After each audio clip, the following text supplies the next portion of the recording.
Hello class 6, this is Ruchi and welcome back to this channel।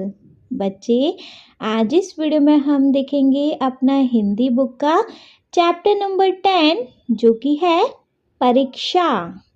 ठीक है, परीक्षा मतलब कोई एग्ज़ाम या कोई टेस्ट। ठीक है, परीक्षा मतलब बेसिकली इम्तहान होता है ना। तो यहाँ किस चीज़ की परीक्षा है, क्या है, वो तो जब हम चैप्टर पढ़ेंगे तब समझ में आएगा, है ना। इसलिए बच्चे ये वीडियो हमारे इस बुक की मतलब इस चैप्टर की एक्सप्लेनेशन वीडियो रहेगी। इस वीडियो में हम इस पूरे चैप्टर को पढ़ने वाले हैं कि एक्चुअली इस चैप्टर में है क्या। ठीक है, चलिए तो चैप्टर के एक्सप्लेनेशन को स्टार्ट कर ले। देखो, हम चैप्टर के एक्सप्लेनेशन को स्टार्ट करते हैं एज यूजुअल लेखक से परिचय करने के साथ, है ना। पहले हमें पता तो चले कि इस परीक्षा वाले चैप्टर को लिखा किसने है। देखो, इस चैप्टर के जो लेखक हैं वो हैं प्रेमचंद। प्रेमचंद कौन है बच्चे, लेखक से परिचय किया जाए तब पता चलेगा, है ना। तो देखो, हिंदी के एक महान लेखक और कथा सम्राट के नाम से प्रसिद्ध प्रेमचंद का वास्तविक नाम धनपत राय था। एक्चुअली ये जो प्रेमचंद हैं बच्चे, इनका वास्तविक नाम क्या है, धनपत राय।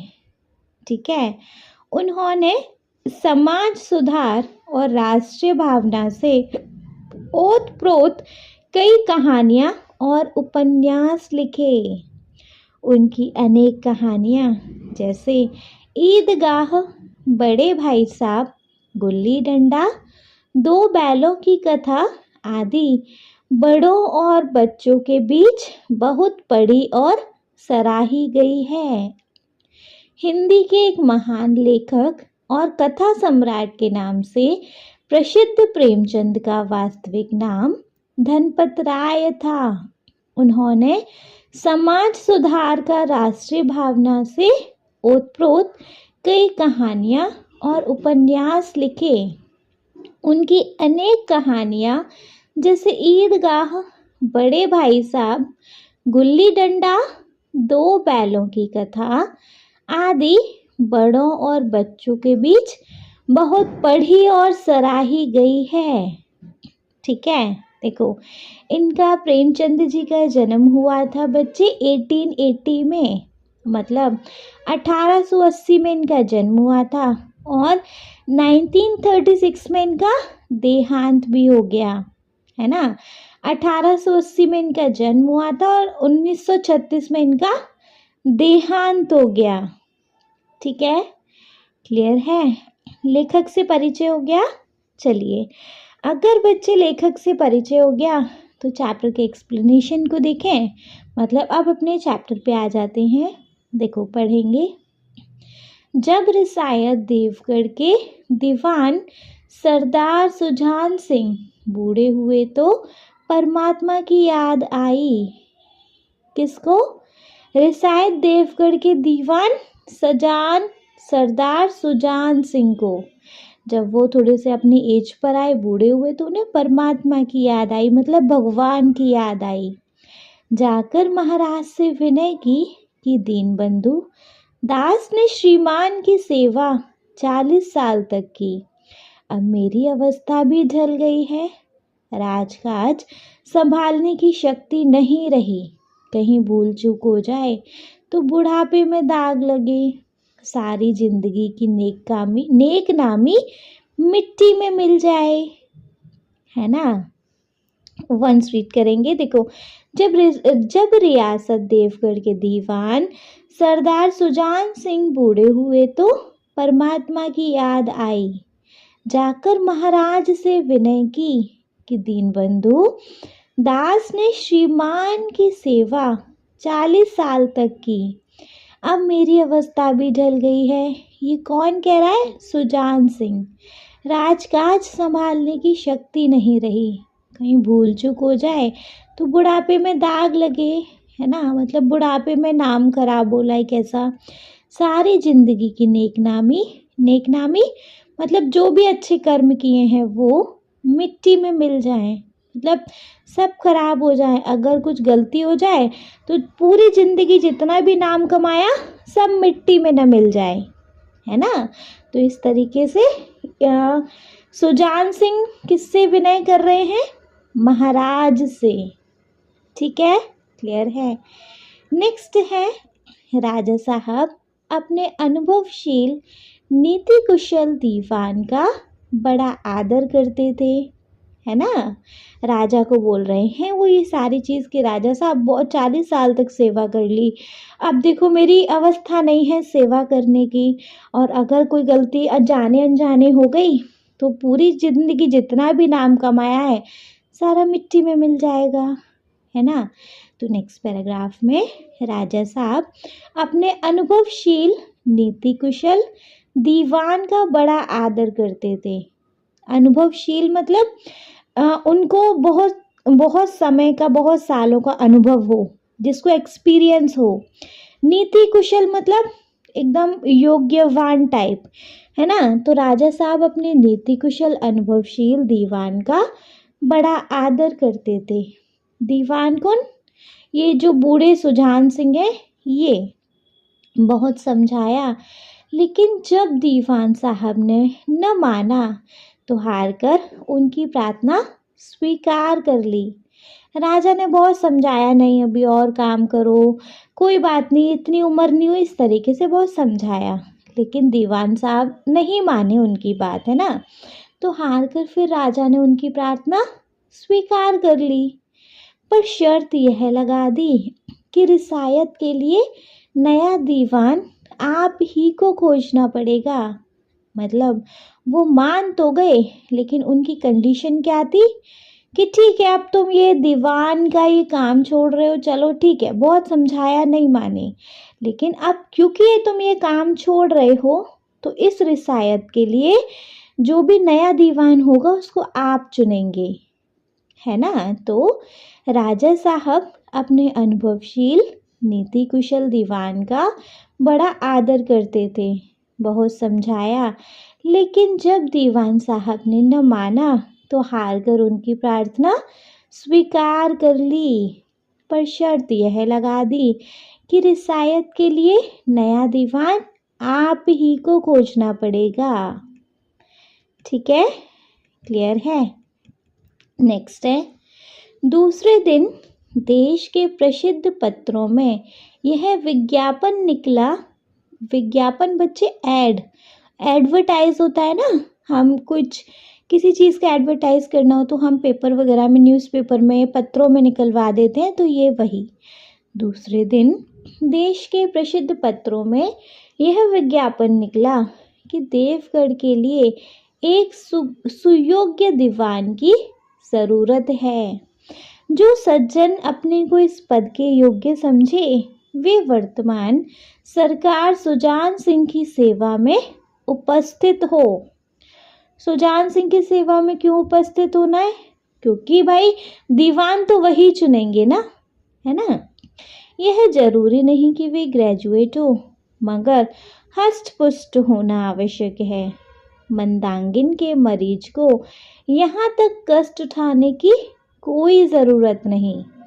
1 महीने तक उम्मीदवारों के रहन सहन, आचार विचार की देखभाल की जाएगी।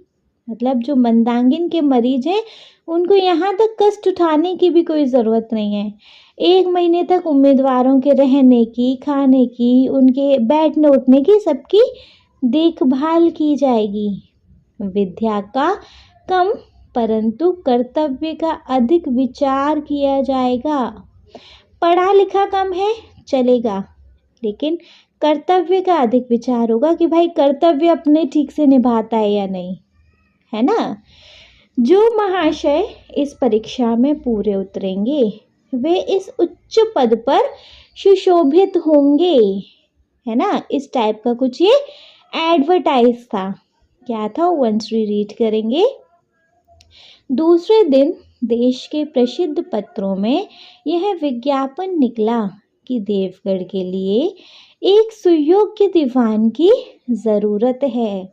जो सज्जन अपने को इस पद के योग्य समझे वे वर्तमान सरकार सुजान सिंह की सेवा में उपस्थित हों। यह जरूरी नहीं है कि वे ग्रेजुएट हों, मगर हष्ट-पुष्ट होना आवश्यक है। मंदाग्नि के मरीज को यहाँ तक कष्ट उठाने की कोई ज़रूरत नहीं। 1 महीने तक उम्मीदवारों के रहन सहन, आचार विचार की देखभाल की जाएगी।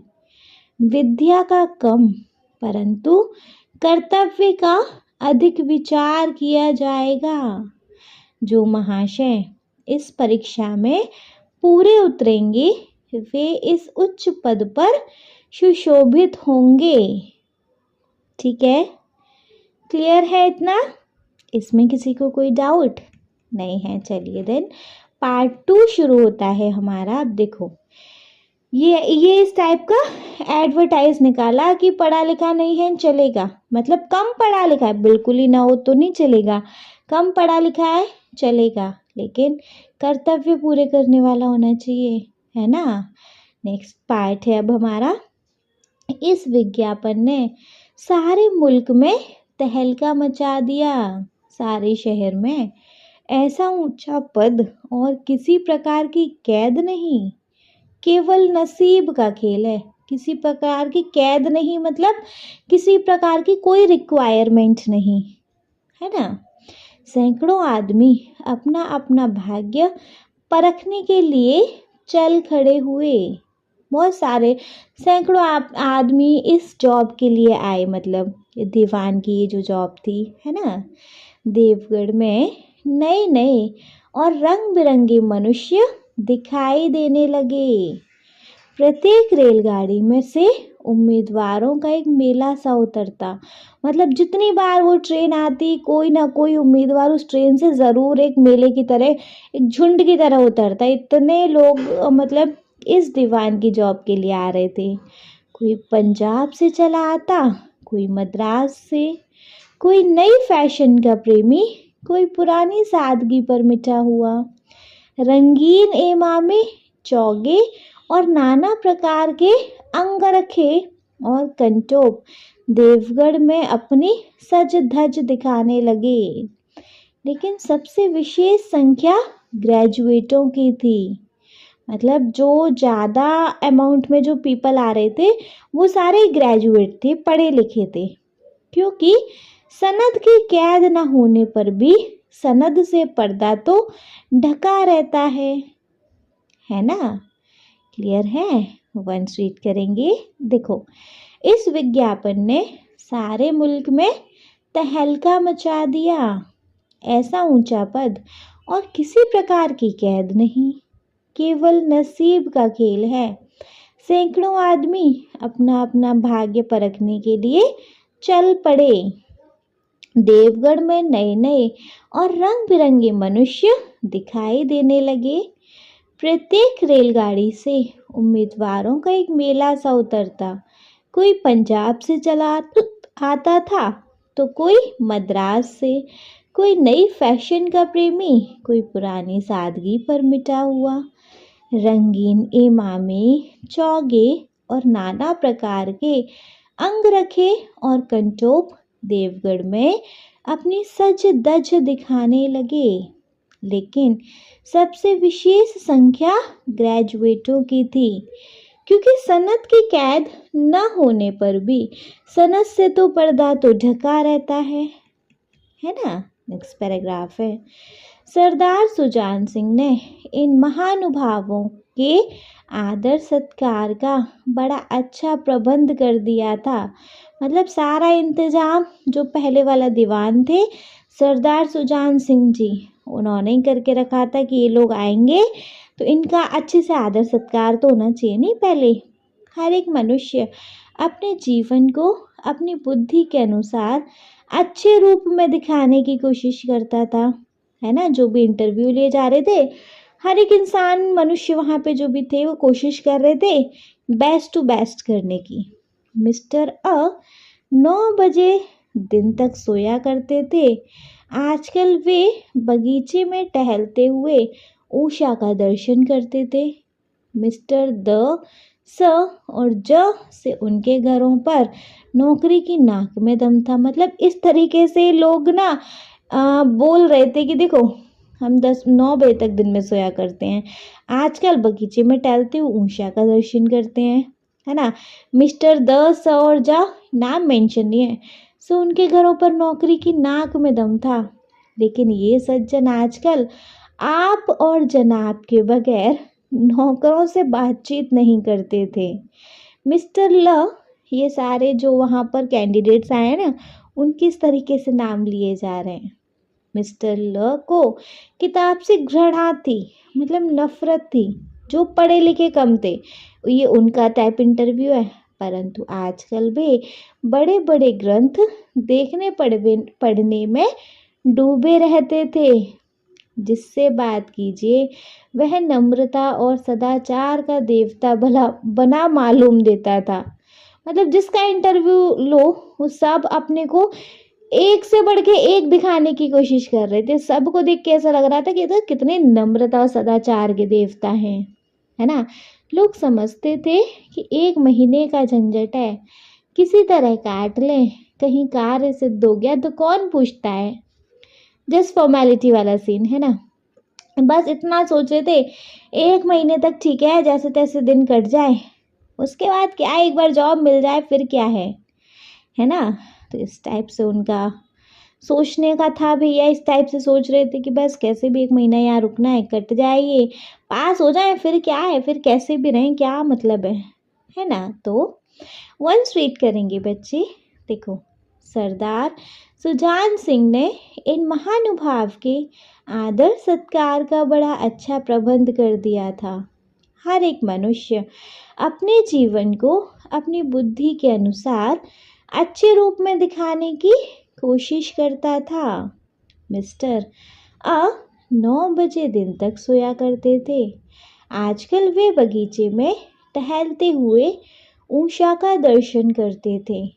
मिस्टर द स और ज से उनके घरों पर नौकरों की नाक में दम था। लेकिन ये सज्जन आजकल आप और जनाब के बगैर नौकरों से बातचीत नहीं करते थे। मिस्टर ला को किताब से घृणा थी, परंतु आजकल वे बड़े बड़े ग्रंथ देखने पढ़ने में डूबे रहते थे। जिससे बात कीजिए वह नम्रता और सदाचार का देवता बना मालूम होता था। लोग समझते थे 1 महीने का झंझट है, किसी तरह काट लें, कहीं कार्य सिद्ध हो गया तो कौन पूछता है। ठीक है, नेक्स्ट पैराग्राफ है, एक लाइन ही है बस। लेकिन मनुष्यों का वह बूढ़ा जौहरी आड़ में बैठा हुआ देख रहा था, इन बगलों में हंस कहाँ छुपा हुआ है। मतलब इस भीड़ में, लेकिन वो जो बूढ़ा जौहरी था ना, कौन, जो सुजान सिंह थे, जो असली मतलब जो अभी के हाल के दीवान थे, वो ये देख रहे थे कि सब एक से बढ़ के एक दिखा रहे हैं। एक्चुअल में कोई एक से बढ़ के एक नहीं है यहाँ पे। वो बस ये देख रहे थे कि इन सब में से जो बेस्ट है वो कौन सा है ना। तो लेकिन मनुष्यों का वह बूढ़ा जौहरी कौन है बच्चे यहाँ, सुजान सिंह बैठा हुआ देख रहा था कि इन बगुलों में, बगुले वो सारी जितनी भी भीड़ इकट्ठी हुई है इस जॉब के लिए, इन बगुलों में हंस मतलब वो परफेक्ट वन कहाँ छुपा हुआ है। ठीक है, क्लियर है, बढ़िया से क्लियर। चलिए तो देखेंगे अपना थर्ड वन। एक दिन नए फैशन वालों को सूझी कि आपस में हॉकी का खेल हो जाए। एक्चुअली 1 महीने तक उनको वहाँ रुकना था, अब कुछ तो करें। जो आजकल के फैशन वाले थे, नए फैशन वाले थे, मतलब मॉडर्न लोग जो वहाँ पर थे, जो एज अ कैंडिडेट आए थे, एक दिन नए फैशन वालों को सूझी कि आपस में हॉकी का खेल हो जाए। यह प्रस्ताव हॉकी के मंझे हुए मतलब हॉकी के एक्सपर्ट खिलाड़ियों ने पेश किया। यह भी तो आखिर एक विद्या है, इसे क्यों छिपा के रखें। संभव है कुछ हाथों की सफाई ही काम कर जाए। मतलब उन्होंने सोचा कि चलो हॉकी खेलते हैं। यह प्रस्ताव जो टैलेंटेड हॉकी प्लेयर थे उन्होंने रखा। आखिर ये भी तो एक विद्या है ना, इसे ही क्यों छुपा के रखना, हो सकता है यही काम आ जाए, है ना। चलिए, तय हो गया, फील्ड बन गई, खेल शुरू हो गया और गेंद किसी दफ्तर के अप्रेंटिस की तरह ठोकरें खाने लगी, है ना। मतलब अब देखो, जो मॉडर्न कैंडिडेट्स थे उन्होंने सोचा कि चलो एक हॉकी का गेम ही हो जाए, है ना। अच्छे खासे प्लेयर थे वो, उनको मतलब हॉकी का अच्छा खासा अनुभव था, एक्सपीरियंस था। भाई ये भी तो एक टैलेंट है, हो सकता है यही टैलेंट काम कर जाए। तो फाइनल हो गया कि चलो हॉकी खेलते हैं। फील्ड बन गई, गेम भी शुरू हो गया। और जो गेंद थी, जैसे एक दफ्तर का एक अप्रेंटिस ठोकर खाता है नहीं, उसी तरीके से गेंद भी एक दफ्तर के अप्रेंटिस की तरह ठोकरें खाने लगी, है ना। तो वंस रीड करेंगे। एक दिन नए फैशन वालों को सूझी कि आपस में हॉकी का खेल हो जाए। यह प्रस्ताव हॉकी के मंझे हुए खिलाड़ियों ने पेश किया। यह भी तो आखिर एक विद्या है, इसे क्यों छुपा रखें। संभव है कुछ हाथों की सफाई हो जाए। चलिए, तय हो गया, फील्ड बन गई, खेल शुरू हो गया और गेंद किसी दफ्तर के अप्रेंटिस की तरह ठोकर खाने लगी। ठीक है, क्लियर बढ़िया से। चलिए देन नेक्स्ट पैराग्राफ पे मूव करेंगे। रियासत देवगढ़ में यह खेल बिल्कुल निराली बात थी। निराली बिल्कुल अनोखी बात थी, अलग ही बात थी। पढ़े लिखे भले मानुष लोग शतरंज और ताश जैसे गंभीर खेल खेलते थे, क्योंकि रियासत में क्या होता था, यह खेल बिल्कुल ही अलग ही था। मतलब ये देवगढ़ के लिए यह खेल बहुत ही निराला था, बहुत ही अलग था। क्योंकि जो रियासत देवगढ़ में माना जाता है, क्योंकि जो अच्छे लोग होते हैं तो वो तो शतरंज और ताश जैसे सीरियस गेम खेलते हैं। दौड़ कूद के खेल बच्चों के खेल समझे जाते थे। भागने दौड़ने वाले खेल बच्चों के खेल समझे जाते थे देवगढ़ में, है ना। देवगढ़ में क्या थिंकिंग थी कि दौड़ने कूदने वाले खेल क्या बड़े लोग समझदार लोग खेलते हैं, तो बच्चों वाले खेल हैं। समझदार लोग, पढ़े लिखे, मतलब अच्छे भले मानुष तो शतरंज और ताश जैसे सीरियस खेल खेलते हैं, है ना। तो ये देवगढ़ के लिए बिल्कुल ही अलग ही, थोड़ा सा शॉकिंग टाइप का ये बात थी। तो रियासत देवगढ़ में यह खेल बिल्कुल निराली बात थी। पढ़े लिखे भले मानुष लोग शतरंज और ताश जैसे गंभीर खेल खेलते थे। दौड़ कूद के खेल बच्चों के खेल समझे जाते थे, है ना। खेल बड़े उत्साह से जारी था। नेक्स्ट पैराग्राफ है। खेल बड़े उत्साह से जारी था, मतलब बड़े जोश से खेल खेला जा रहा था। धावे के लोग जब गेंद को लेकर तेजी से उड़ते तो ऐसा जान पड़ता कि कोई लहर बढ़ती चली आती है। लेकिन दूसरी ओर के खिलाड़ी इस बढ़ती हुई लहर को इस तरह रोक लेते थे मानो लोहे की दीवार है ना। वो क्या रहा था, खेल अपने जोश पर था, मतलब बड़ा अच्छा गेम चल रहा था। एक तरफ के लोग जब गेंद को लेके एकदम से भागते तो ऐसा लगता कि कोई लहर चलती जा रही, इस तरीके से होता। और जब दूसरी ओर के, मतलब जो ऑपोजिट टीम के जो प्लेयर थे, वो उनको ऐसे रोक लेते थे मानो कि वो एक लोहे की दीवार है ना। तो इस तरीके से गेम चल रहा था, ठीक है। तो खेल बड़े उत्साह से जारी था। धावे के लोग जब गेंद को लेकर तेजी से उड़ते तो ऐसा जान पड़ता कि कोई लहर बढ़ती चली आती है। लेकिन दूसरी ओर के खिलाड़ी इस बढ़ती हुई लहर को इस तरह रोक लेते थे कि मानो लोहे की दीवार है ना। संध्या तक, नेक्स्ट है, संध्या तक मतलब शाम तक यही धूमधाम लगी रही। मतलब इसी तरीके से गेम चलता रहा शाम तक। लोग पसीने से तर हो गए। मतलब लोग पसीने पसीने हो गए गेम खेलते खेलते। खून की गर्मी आंख और चेहरे से झलक रही थी। हांफते हांफते बेदम हो गए। तब हांफते हांफते ऐसा लग रहा था दम ही निकल गया। लेकिन हार जीत का निर्णय ना हो सका। निर्णय डिसीजन नहीं हो सका, लेकिन फिर भी हार जीत का, है ना। तो गेम सुबह से शुरू हुआ, शाम तक चलता रहा। लेकिन लोग मतलब जो खेल रहे थे पसीना पसीना हो रखे थे, एकदम से चेहरा लाल, इस टाइप से लग रहा था कि खून की गर्मी, आंखें लाल और चेहरा लाल चेहरे से झलक रही है। हांफते हांफते बुरा हाल है, लेकिन फिर भी कौन जीता कौन हारा कुछ डिसाइड नहीं हुआ, है ना। तो संध्या तक यही धूमधाम रही। लोग पसीने से तर हो गए। खून की गर्मी आंख और चेहरे से झलक रही थी। हांफते हांफते बेदम हो गए, लेकिन हार जीत का निर्णय ना हो सका। ठीक है, क्लियर है। चलिए क्लियर है तो देखेंगे नेक्स्ट। अंधेरा हो गया था। इस मैदान से जरा दूर हटकर एक नाला था। उस पर कोई पुल नहीं था। मतलब एक बड़ा नाला होगा, उसके ऊपर कोई पुल नहीं बना था। पथिकों को नाले में से चलकर आना पड़ता था। जो रास्ते में चलने वाले लोग हैं उनको नाले में से चल के आना पड़ता था। खेल अभी बंद ही हुआ था और खिलाड़ी लोग बैठे दम ले रहे थे कि एक किसान अनाज से भरी हुई गाड़ी लिए उस नाले में आया, है ना। मतलब खेल अभी खत्म हुआ था और जो खिलाड़ी थे वो बस सांस ही ले रहे थे कुछ, कि एक किसान अनाज से भरी हुई गाड़ी उस नाले में लाया कि भैया नाले से होके गुजरना है तो नाले में आया, है ना। लेकिन कुछ तो नाले में कीचड़ था और कुछ उसकी चढ़ाई इतनी ऊंची थी कि गाड़ी ऊपर नहीं चढ़ सकती थी।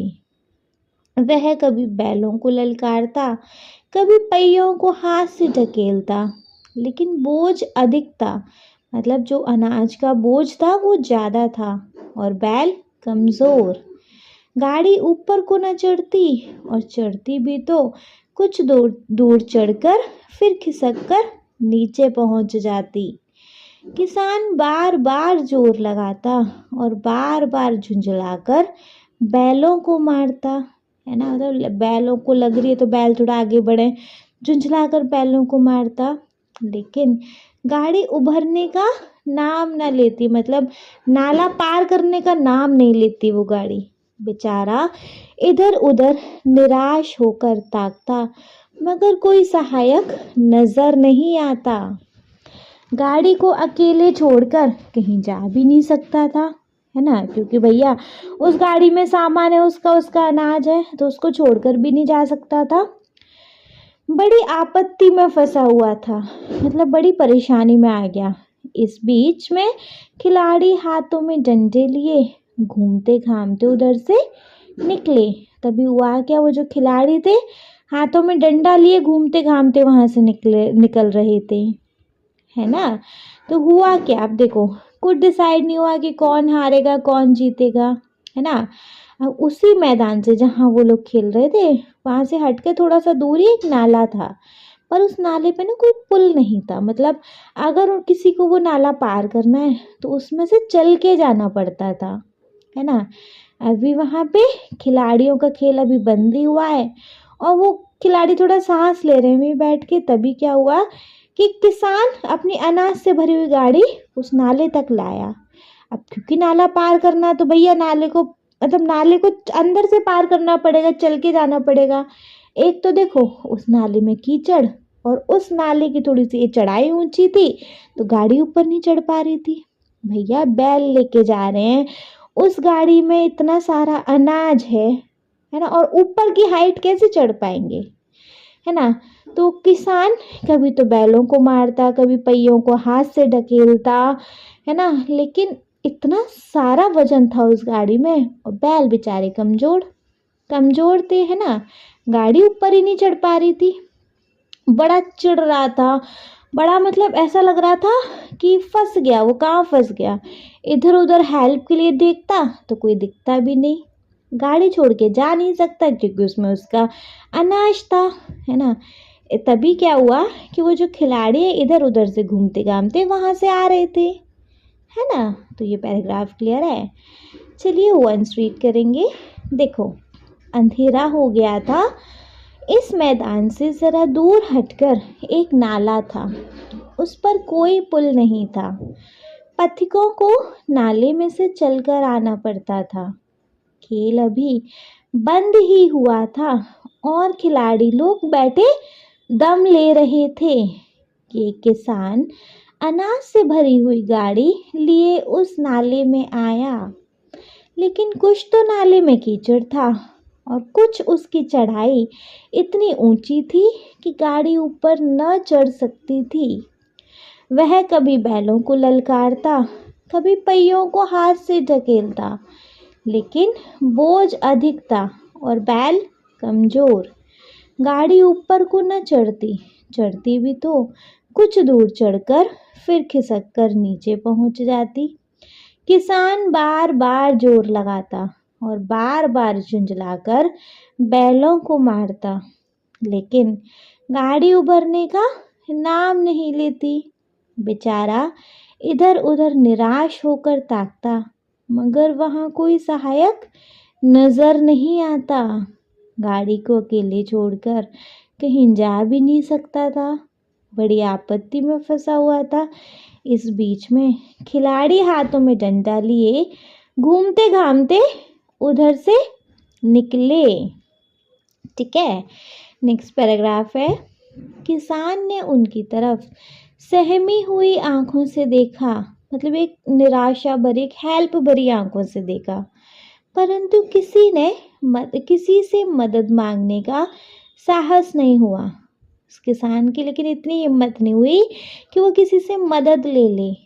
खिलाड़ियों ने भी उसको देखा, मगर बंद आंखों से, जिनमें सहानुभूति नहीं थी, है ना। जिस उनमें स्वार्थ था, मद था मतलब अहंकार, मगर उदारता और वात्सल्य का नाम भी नहीं था, है ना। उन खिलाड़ियों ने क्या किया, मतलब उसकी हिम्मत नहीं हुई किसान की कि वो उन खिलाड़ियों से मदद ले लें।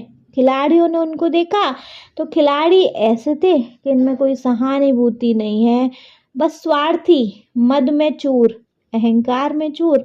उदारता है, उदारता और वात्सल्य का मतलब एक हेल्प करने का कोई नाम नहीं था, है ना। तो किसान ने उनकी तरफ सहमी हुई आंखों से देखा, परंतु किसी से मदद मांगने का साहस ना हुआ। खिलाड़ियों ने भी उसको देखा, मगर बंद आंखों से, जिसमें सहानुभूति न थी। उनमें स्वार्थ था, मद था, मगर उदारता और वात्सल्य का नाम भी नहीं था। ठीक है, क्लियर है बढ़िया से। चलिए देन नेक्स्ट पार्ट 4 स्टार्ट हो जाता है यहाँ पर।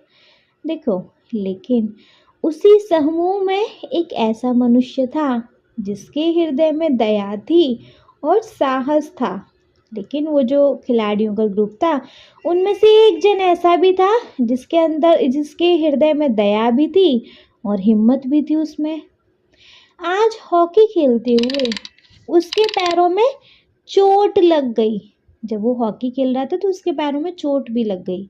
लंगड़ाता हुआ धीरे धीरे चला आता था, लंगड़ाता हुआ धीरे धीरे चला आ रहा था।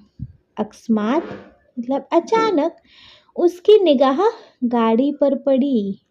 अचानक से उसकी निगाह उस बैलगाड़ी पर पड़ी, है ना। ठिठक गया, वहीं रुक गया।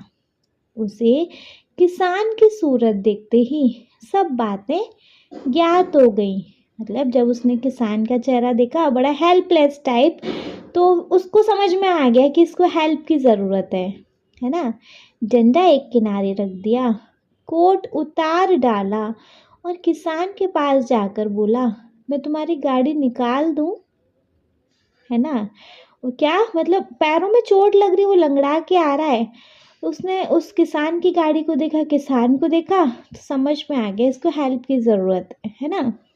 उसने अपना डंडा एक साइड रखा, बाकी किसी ने हेल्प नहीं करी किसी उन खिलाड़ियों में से, है नहीं।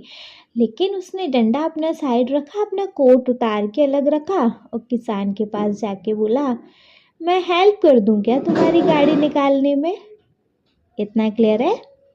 बढ़िया से क्लियर है बच्चे। चलिए दिन 1 रीड करेंगे। लेकिन उसी समूह में एक ऐसा मनुष्य था जिसके हृदय में दया थी और साहस था। आज हॉकी खेलते हुए उसके पैरों में चोट लग गई थी।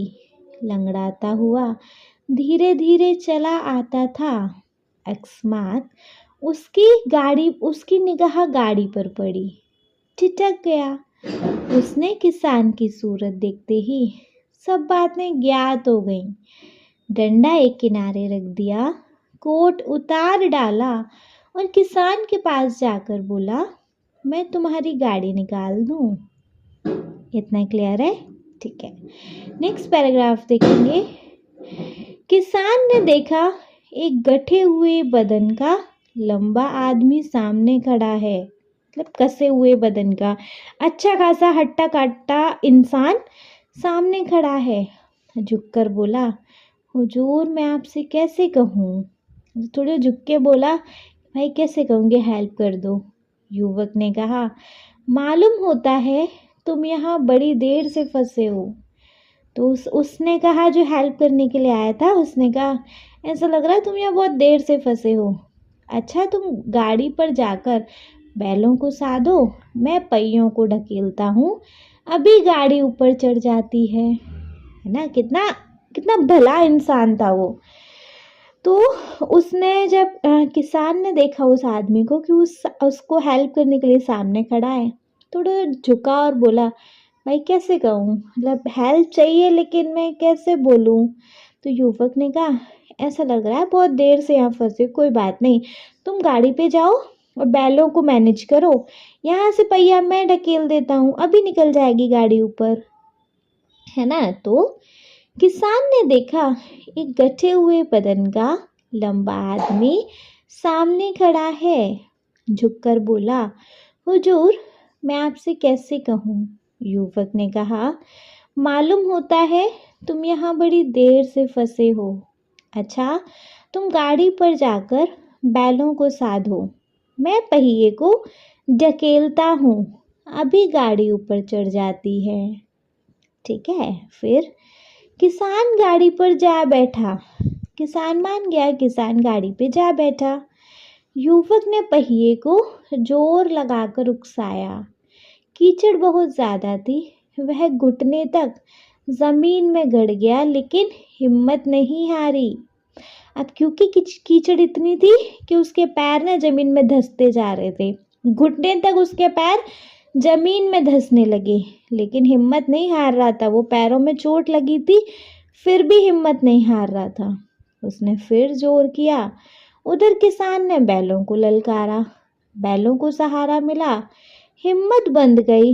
उन्होंने कंधे झुकाकर एक बार जोर किया तो गाड़ी नाले के ऊपर थी। देखो किसान को हिम्मत मिल गई, उसके बैलों को भी हिम्मत मिल गई, सपोर्ट मिल गया। उन्होंने थोड़ा सा, बैलों ने भी कोशिश करी तो भाई गाड़ी नाले के ऊपर थी। ठीक, इतना क्लियर। 1 रीड करेंगे। देखो, किसान गाड़ी पर जा बैठा। युवक ने पहिए को जोर लगाकर उकसाया। कीचड़ बहुत ज़्यादा थी, वह घुटने तक जमीन में गड़ गया, लेकिन हिम्मत नहीं हारी। उसने फिर जोर किया। उधर किसान ने बैलों को ललकारा, बैलों को सहारा मिला, हिम्मत बंध गई। उन्होंने कंधे झुकाकर एक बार जोर किया तो गाड़ी नाले के ऊपर थी। इतना क्लियर है जी। चलिए नेक्स्ट पैराग्राफ है। किसान युवक के सामने, मतलब अब गाड़ी से वो उतर गया किसान, क्योंकि नाले के पार हो गई वो, है ना गाड़ी। किसान ने युवक के सामने हाथ जोड़कर खड़ा हो गया। बोला, महाराज आपने आज मुझे उबार लिया, नहीं तो सारी रात मुझे यहाँ बैठना पड़ता। उसने किसान ने क्या बोला, भाई बहुत, बस तुमने बचा लिया आज मुझे, नहीं मुझे पूरी रात यहीं बैठे काटनी पड़ती, कोई हेल्प ही नहीं करता, है ना। तो किसान युवक के सामने हाथ जोड़कर खड़ा हो गया, बोला, महाराज आपने आज मुझे उबार लिया, नहीं तो सारी रात मुझे यहाँ बैठना पड़ता। ठीक है। नेक्स्ट है, युवक ने हंसकर कहा, अब मुझे कुछ इनाम देते हो। मतलब युवक ने थोड़ा हंसी में कहा, ठीक है मदद कर दी ना, तो कुछ इनाम दे रहे हो फिर मुझे।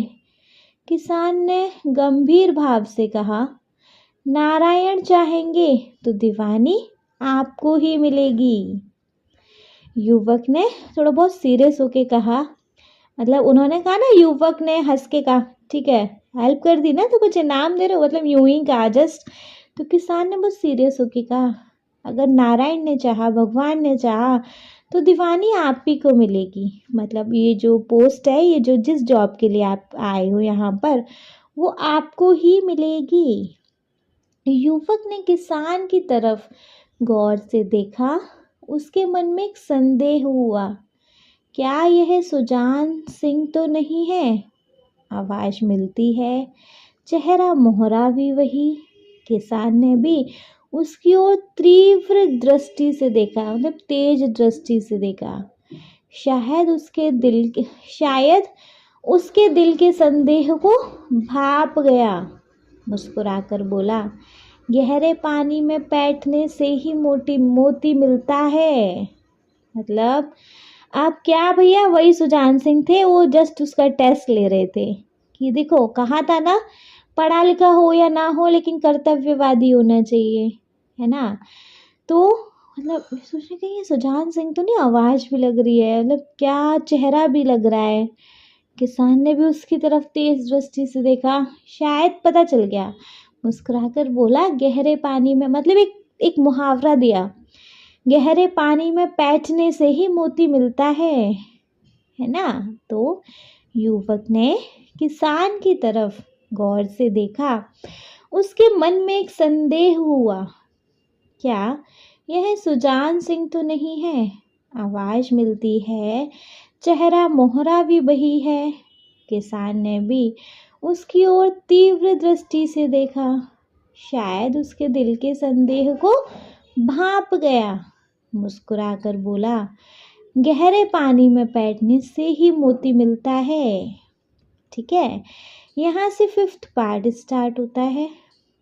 निदान महीना पूरा हुआ, मतलब जो चुनाव का महीना था, मतलब 1 महीना काटना था उन सब लोगों को वहाँ पे, वो महीना पूरा हुआ।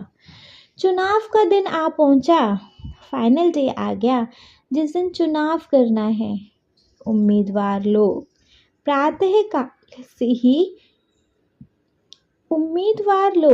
प्रातः काल ही से अपनी किस्मतों का फैसला सुनने के लिए उत्सुक थे। उम्मीदवार लोग, जो कैंडिडेट्स थे, वो सुबह से ही अपनी किस्मत का फैसला सुनने के लिए बड़े एक्साइटेड थे। दिन काटना पहाड़ हो गया। अब भैया दिन काटना उनके लिए पहाड़ जैसा हो गया, दिन उनका काटे नहीं कट रहा था। प्रत्येक के चेहरे पर आशा और निराशा के रंग आते थे। सबके चेहरे पे कुछ लोगों को लग रहा था कि हमें मिल जाएगी, कुछ लोगों को लग रहा था ना हमारे बस की नहीं, हमें नहीं लग रहा कि अभी मिल पाएगी।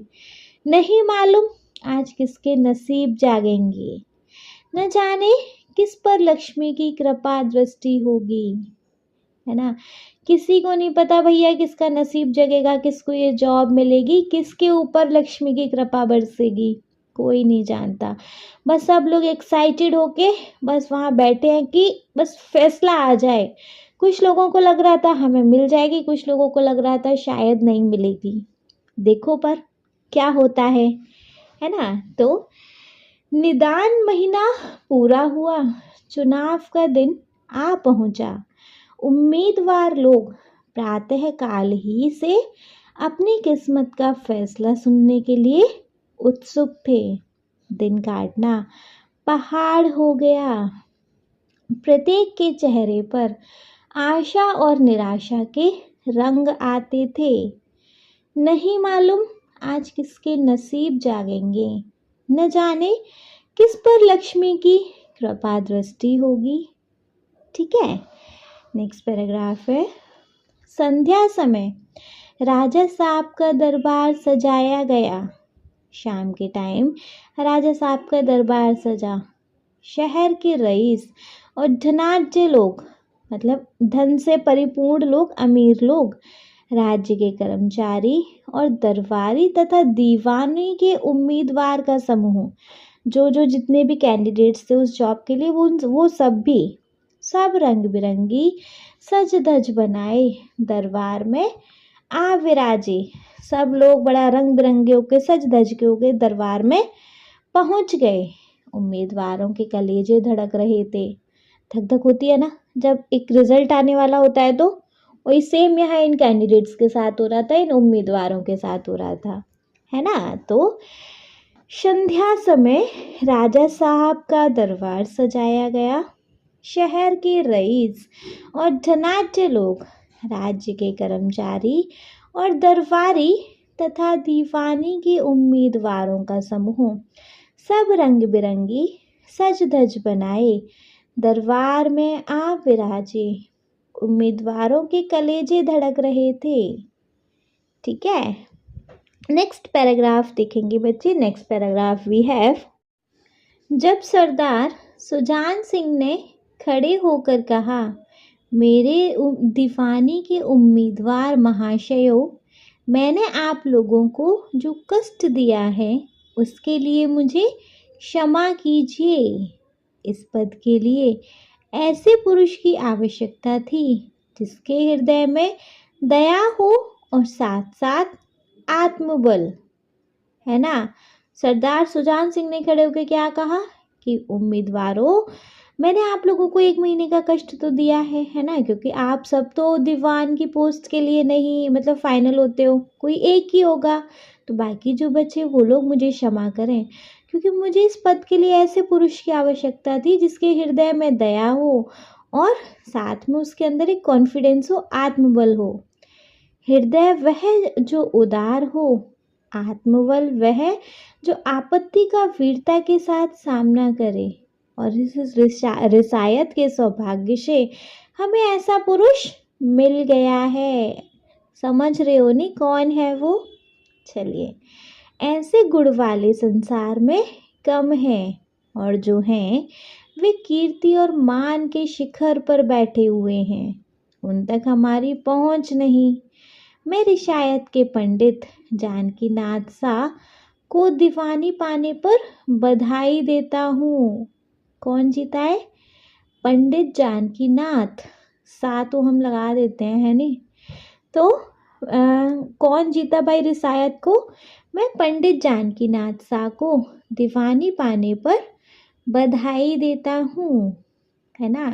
तो सुजान सिंह ने खड़े होकर क्या कहा, भाई उम्मीदवारों, देखो आप सब लोग नहीं बन पाओगे, कोई एक ही बन पाएगा, तो मैंने आप लोगों को अगर 1 महीने का कष्ट दिया तो उसके लिए मुझे क्षमा करो, क्योंकि मुझे एक ऐसा पुरुष चाहिए जिसके अंदर कॉन्फिडेंस भी हो और क्या, हृदय में दया हो, उदारता हो, आत्मबल ऐसा हो जो एक मुसीबत आ जाए तो हिम्मत से उसका सामना करे, और उसके लिए हमें एक ऐसा जन मिल गया, है ना। ऐसे लोग संसार में बहुत कम होते हैं, और जो हैं वो कीर्ति और मान के शिखर पर ऑलरेडी पहुंच चुके हैं, है ना। तो उन तक तो भाई हमारी पहुंच ही नहीं है। तो भैया रिसायत के पंडित जानकी नाथ सा को दीवानी पाने पर मैं कॉन्ग्रेचुलेट करता हूँ, उनको बधाई देता हूँ, है ना। तो देखो, जब सरदार सुजान सिंह ने खड़े होकर कहा, मेरे दीवानी के उम्मीदवार महाशयों, मैंने आप लोगों को जो कष्ट दिया है उसके लिए मुझे क्षमा करें। इस पद के लिए ऐसे पुरुष की आवश्यकता थी जिसके हृदय में दया हो और साथ साथ आत्मबल। हृदय वह जो उदार हो, आत्मबल वह जो आपत्ति का वीरता के साथ सामना करे, और इस रिसायत के सौभाग्य से हमें ऐसा पुरुष मिल गया है। ऐसे गुण वाले संसार में कम हैं, और जो हैं वे कीर्ति और मान शिखर पर बैठे हुए हैं, उन तक हमारी पहुंच नहीं। मैं रिसायत के पंडित जानकी नाथ शाह को दीवानी पाने पर बधाई देता हूँ। ठीक है, नेक्स्ट पैराग्राफ है, रिसायत के कर्मचारियों और रईसों ने जानकी नाथ की तरफ देखा। उम्मीदवार दल की आंखें उधर उठी, मगर उन आंखों में सत्कार था, इन आंखों में ईर्ष्या। रियासत के कर्मचारियों और रईसों ने जानकी नाथ की तरफ देखा। उम्मीदवार की आंखें उधर उठी, मगर उन आंखों में सत्कार था, इन आंखों में ईर्ष्या। जो कर्मचारी और रईस थे वो लोग तो बड़े अच्छे से उसकी तरफ देख रहे थे, क्योंकि भैया उनको उनका दीवान मिल गया। और जो उम्मीदवार दल था, जो कैंडिडेट्स थे, वो थोड़ा उसको जलन से देख रहे थे कि ये जीत गया, हम हार गए टाइप, है ना।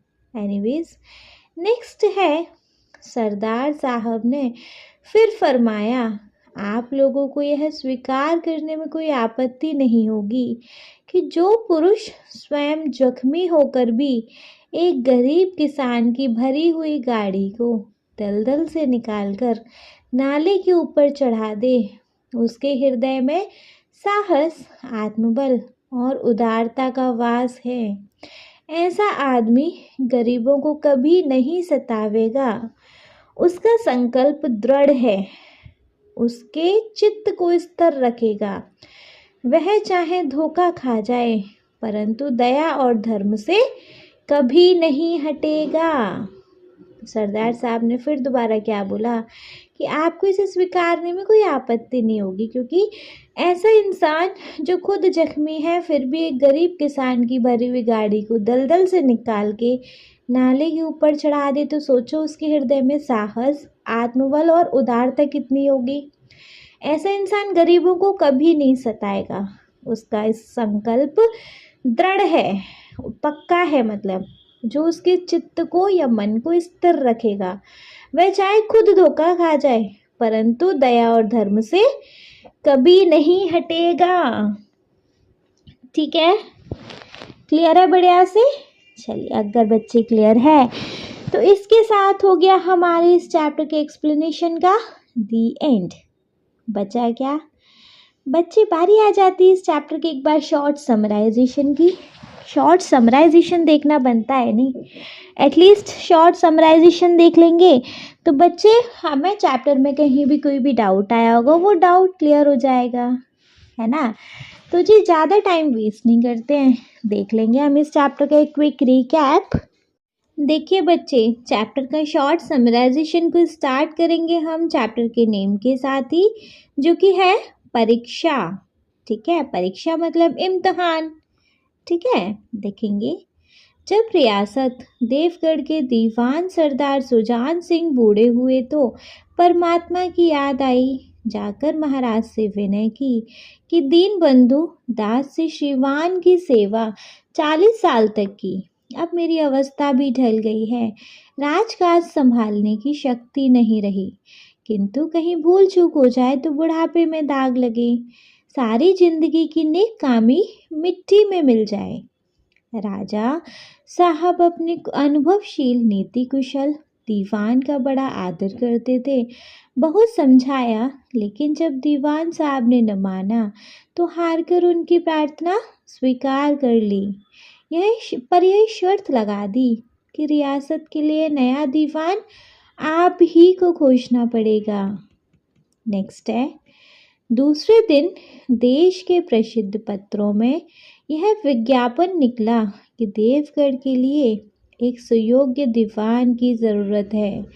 जो सज्जन अपने को इस पद के योग्य समझे वे वर्तमान सरकार सुजान सिंह की सेवा में उपस्थित हो। यह जरूरी नहीं कि वे ग्रेजुएट हो, मगर हस्तपुष्ट होना आवश्यक है। मंदागिन के मरीज को यहाँ तक कष्ट उठाने की कोई ज़रूरत नहीं है। 1 महीने तक उम्मीदवारों के रहन सहन, आचार विचार की देखभाल की जाएगी। विद्या का कम परंतु कर्तव्य का अधिक विचार किया जाएगा। जो महाशय इस परीक्षा में पूरे उतरेंगे वो इस उच्च पद पर सुशोभित होंगे। नेक्स्ट है, इस विज्ञापन ने सारे मुल्क में तहलका मचा दिया। ऐसा ऊंचा पद पर और किसी प्रकार की कैद नहीं, केवल नसीब का खेल है। सैकड़ों आदमी अपना अपना भाग्य परखने के लिए चल हुए। देवगढ़ में नए नए और रंग बिरंगे मनुष्य दिखाई देने लगे। प्रत्येक रेलगाड़ी से उम्मीदवारों का एक मेला सा उतरता। कोई पंजाब से चला आता था, कोई मद्रास से, कोई नई फैशन का प्रेमी, कोई पुरानी सादगी पर मिटा हुआ था। रंगीन इमामे, चौगे और नाना प्रकार के अंग रखे और कंटोप देवगढ़ में अपनी सज धज दिखाने लगे। लेकिन सबसे विशेष संख्या ग्रेजुएटों की थी, क्योंकि सनत की कैद न होने पर भी सनत से तो पर्दा तो ढका रहता है। सरदार सुजान सिंह ने इन महानुभावों के आदर सत्कार का बड़ा अच्छा प्रबंध कर दिया था। हर एक मनुष्य अपने जीवन को बुद्धि के अनुसार अच्छे रूप में दिखाने की कोशिश करता था। मिस्टर 9 बजे दिन तक सोया करते थे। आजकल वे बगीचे में टहलते हुए उषा का दर्शन करते थे। मिस्टर और से उनके घरों पर नौकरों की नाक में दम था। लेकिन ये सज्जन आजकल आप और जनाब के बगैर नौकरों से बातचीत नहीं करते थे। मिस्टर ला को किताबों से घृणा थी, परंतु आजकल वे बड़े बड़े ग्रंथ देखने पढ़ने में डूबे रहते थे। जिससे बात कीजिए वह नम्रता और सदाचार का देवता बना मालूम होता था। लोग समझते थे 1 महीने का झंझट है, किसी तरह काट लें, कहीं कार्य सिद्ध हो गया तो कौन पूछता है। नेक्स्ट है, लेकिन मनुष्यों का वह बूढ़ा जौहरी आड़ में बैठा हुआ देख रहा था। इन बगलों में हंस कहाँ छिपा हुआ है। एक दिन नए फैशन वालों को सूझी कि आपस में हॉकी का खेल हो जाए। यह प्रस्ताव हॉकी के मंजे हुए खिलाड़ियों ने पेश किया। यह भी तो आखिर एक विद्या है, इसे क्यों छिपा रखें। संभव है कुछ हाथों की सफाई ही काम कर जाए। चलिए, तय हो गया, फील्ड बन गई, खेल शुरू हो गया और गेंद किसी दफ्तर के अप्रेंटिस की तरह ठोकरें खाने लगी। नेक्स्ट है, रियासत देवगढ़ में यह खेल बिल्कुल निराली बात थी। पढ़े लिखे भले मानुष लोग शतरंज और ताश जैसे गंभीर खेल खेलते थे। दौड़ कूद के खेल बच्चों के खेल समझ जाते थे। खेल बड़े उत्साह से जारी था। धावे के लोग जब गेंद को लेकर तेजी से उड़ते तो ऐसा जान पड़ता कि कोई लहर चढ़ती बढ़ती चली आती है। लेकिन दूसरी ओर के खिलाड़ी इस बढ़ती हुई लहर को इस तरह रोक लेते थे कि मानो लोहे की दीवार है। संध्या तक यही धूमधाम रही। लोग पसीने से तर हो गए। खून की गर्मी आंखों और चेहरे से झलक रही थी। हांफते हांफते बेदम हो गए, लेकिन हार जीत का निर्णय न हो सका। अंधेरा हो गया। इस मैदान से जरा दूर हटकर एक नाला था। उस पर कोई पुल नहीं था। पथिकों को इस नाले में से चलकर आना पड़ता था। खेल अभी बंद ही हुआ था और खिलाड़ी लोग बैठे दम ले रहे थे कि एक किसान अनाज से भरी हुई मालगाड़ी लिए हुए उस नाले में आया। लेकिन कुछ तो नाले में कीचड़ था और कुछ उसकी चढ़ाई इतनी ऊंची थी कि गाड़ी ऊपर नहीं चढ़ सकती थी। वह कभी बैलों को ललकारता, कभी पहियों को हाथ से ढकेलता, लेकिन बोझ इतना अधिक था और बैल कमजोर। गाड़ी ऊपर को न चढ़ती, और चढ़ती भी तो कुछ दूर चढ़कर फिर खिसक कर नीचे पहुंच जाती। किसान बार बार जोर लगाता और बार बार झुंझलाकर बैलों को मारता, लेकिन गाड़ी उभरने का नाम नहीं लेती। बेचारा इधर उधर निराश होकर ताकता, मगर वहाँ कोई सहायक नजर नहीं आता। गाड़ी को अकेले छोड़कर कहीं जा भी नहीं सकता था। बड़ी आपत्ति में फंसा हुआ था।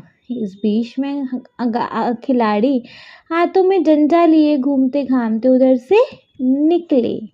नेक्स्ट है, किसान ने उनकी तरफ सहमी हुई आंखों से देखा, परंतु किसी से मदद मांगने का साहस ना हुआ।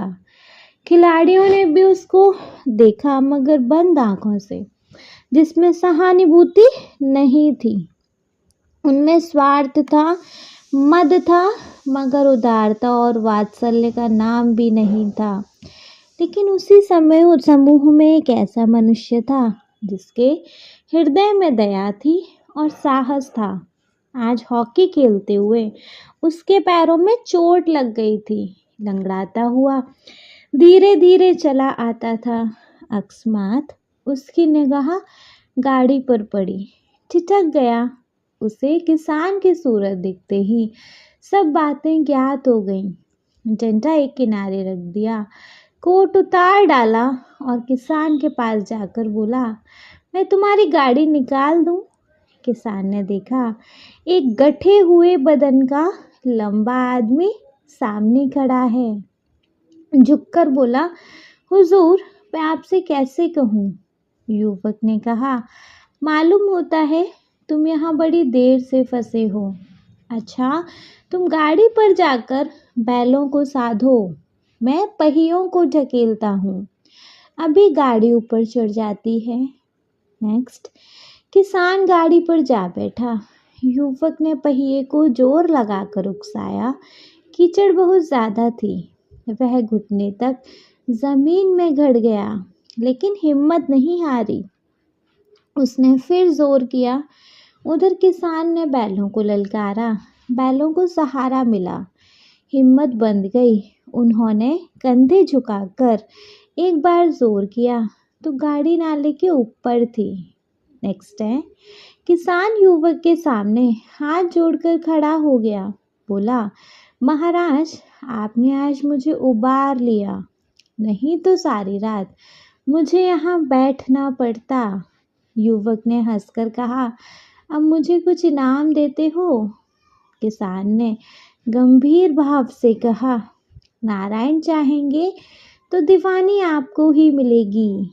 युवक ने किसान की तरफ गौर से देखा।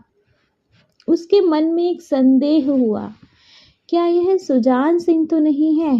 आवाज मिलती है, चेहरा मोहरा भी वही। किसान ने भी उसकी ओर तीव्र दृष्टि से देखा। शायद उसके संदेह को भांप गया। मुस्कुराकर बोला, गहरे पानी में बैठने से मोती ही मिलता है। नेक्स्ट 5th पार्ट है, निदान महीना पूरा हुआ। चुनाव का दिन आ पहुंचा। उम्मीदवार लोग प्रातःकाल ही अपनी किस्मतों का फैसला सुनने के लिए उत्सुक थे। दिन काटना पहाड़ हो गया। प्रत्येक के चेहरे पर आशा और निराशा के रंग आते थे। नहीं मालूम आज किसके नसीब जागेंगे, न जाने किस पर लक्ष्मी की कृपा दृष्टि होगी। संध्या समय राजा साहब का दरबार सजाया गया। शहर के रईस और धनाढ्य लोग, राज के कर्मचारी और दरबारी तथा दीवानी के उम्मीदवारों का समूह सब रंग बिरंगी सज धज बनाए दरबार में आ विराजे। उम्मीदवारों के कलेजे धड़क रहे थे। जब सरदार सुजान सिंह ने खड़े होकर कहा, मेरे दीवान के उम्मीदवार महाशयों, मैंने आप लोगों को जो कष्ट दिया है उसके लिए मुझे क्षमा करें। इस पद के लिए ऐसे पुरुष की आवश्यकता थी जिसके हृदय में दया हो और साथ साथ आत्मबल। हृदय वह जो उदार हो, आत्मबल वह जो आपत्ति का वीरता के साथ सामना करे और इस रियासत के सौभाग्य से हमें ऐसा पुरुष मिल गया। ऐसे गुण वाले संसार से कम हैं, और जो हैं वे कीर्ति और मान के शिखर पर बैठे हुए हैं। उन पर हमारी पहुंच नहीं। मैं रियासत के पंडित जानकी नाथ शाह को दीवानी पाने पर बधाई देता हूँ। रियासत के कर्मचारियों और रईसों ने जानकी नाथ की तरफ देखा। उम्मीदवार दल की आंखें उधर उठी, मगर उन आंखों में सत्कार था, इन आंखों में ईर्ष्या। सरदार साहब ने फिर फरमाया, आप लोगों को यह स्वीकार करने में कोई आपत्ति नहीं होगी कि जो पुरुष स्वयं जख्मी होकर भी एक गरीब किसान की भरी हुई गाड़ी को दलदल से निकालकर नाले के ऊपर चढ़ा दे, उसके हृदय में साहस, आत्मबल और उदारता का वास है। ऐसा आदमी गरीबों को कभी नहीं सताएगा। उसका संकल्प दृढ़ है। जो उसके चित्त को स्थिर रखेगा, वह चाहे धोखा खा जाए, परंतु दया और धर्म से कभी नहीं हटेगा। क्लियर है बच्चे? बढ़िया से क्लियर है। चलिए, अगर जी बढ़िया से क्लियर है तो इसके साथ चैप्टर का एक्सप्लेनेशन फाइनली कंप्लीट हो गया है। नेक्स्ट वीडियो में देखेंगे हम इस चैप्टर का एक्सरसाइज।